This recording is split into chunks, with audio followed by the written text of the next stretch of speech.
on the first person. Please welcome to the stage. Big round of applause. Let's get it up. Round of applause.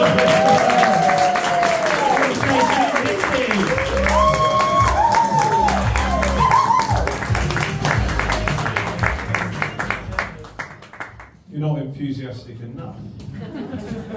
Need a little bit more from you.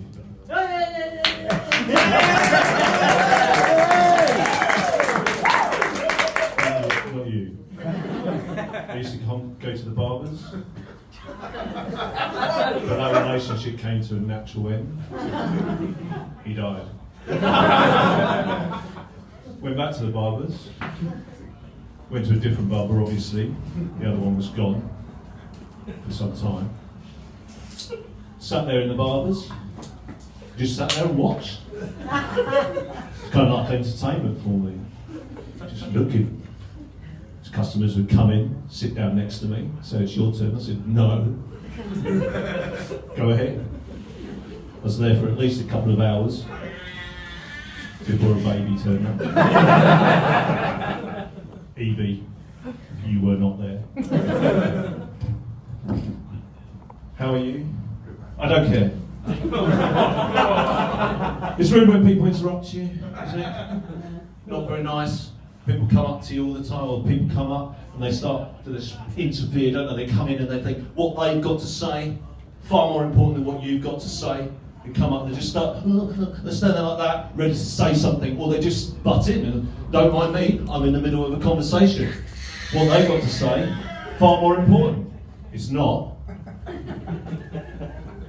Don't you hate it? Don't you hate it when people interrupt you? Am I the only one who hates that? But yet, when Google interrupts us, don't have a problem with it, do we? I typed into Google, the Google, if you will. Other browsers do exist. I said, how do I? And Google immediately interrupted me. Yes. Like that lady. I said, how do I? Google wrote, win a staring contest with my cat. Make pancakes that don't reflect abstract art. Explain the statistical chance of surviving a cardiac arrest. I thought, no, Google, that's not what I want to know the answer to. Can you stop interrupting me? So I carried on typing. How do I get? Google interrupted me again. It. I thought, I don't understand that. How do I get my wife to stop judging me? How do I get over the fact that I'm bald?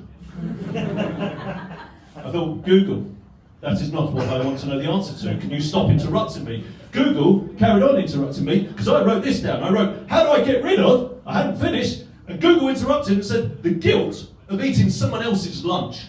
A double chin without surgery. Male pattern baldness. I thought, no, Google, what I want to know the answer to is, how do I get rid of my kids? Google had 8 pieces of advice for me.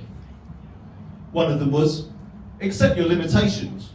I thought, I did that when I had kids. It said, if in doubt, let it out. So I did. I got asked to leave the library.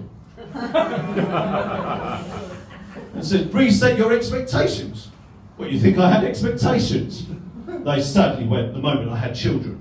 My wife's went along with long before that. But I thought, Google, this is unhelpful stuff. I know how to get rid of my kids. There's very simple ways of getting rid of your kids. If my kids are moving on a bit, very easily, all you just say is things like this. Oh, sorry children, the Wi-Fi is not working. They're gone.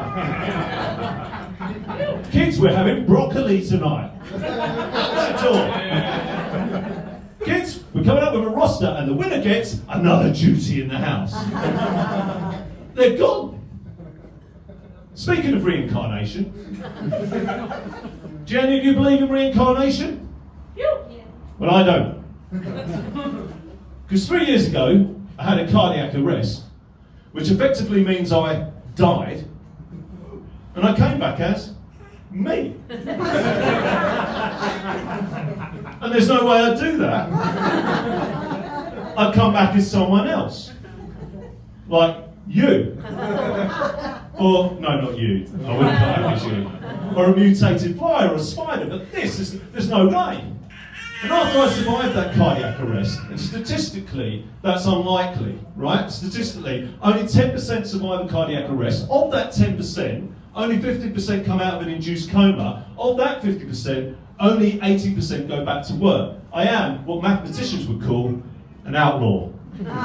Just like Jesse James and Ned Kelly. I'm on that bell curve.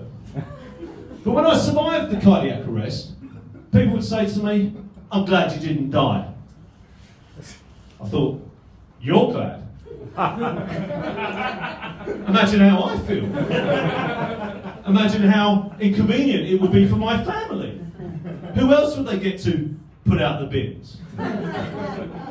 But they use softer language, don't they? If I had died, it would have been dead ant. But they use the softer language, and they're going, oh, it's the late ant. As you can see, there's no hidden talent or any talent on show whatsoever. But I'm not late to anything. It's a smart joke, but I'm not late to anything. But I'm not late to supper, I'm not late to things. I wouldn't be late to my own funeral. But weirdly, if you do die and go to heaven, they say, I went too early. Well, what is it, late or early? Let's not make up. You get up to heaven and there's some angelic being, yes, I'm a man of faith. And up in heaven, there's an angel looking at his watch, metaphorically, because he's outside of time. He's going, oh, and you're a little bit early, mate. You got another 10 years. Off you go, and back I'd go. Back to earth, right? And there I am, but we don't use the word dead, do we? Because if we did, I wouldn't mind dead ant. Dead pan ant, I prefer.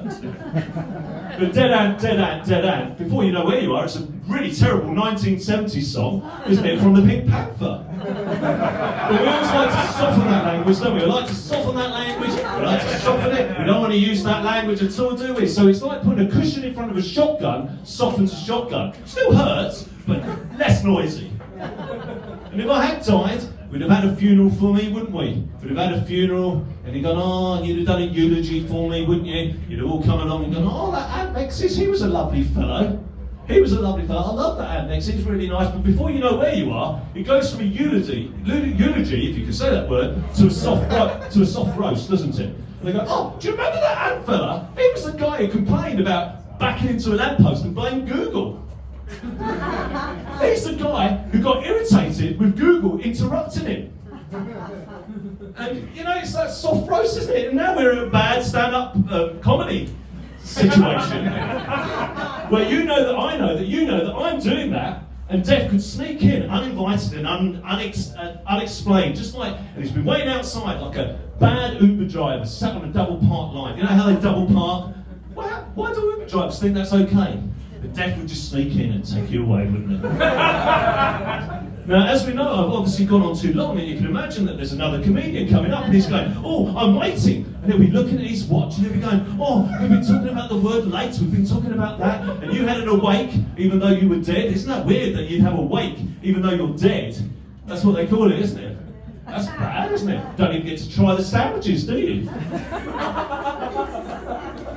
And this comedian is waiting, he's looking at his watch, he's going, Ant, can you get a move on? You're making me angry, is what you're making me. You're making me angry, you're making me livid. Thanks very much, I've been Ant Mexis.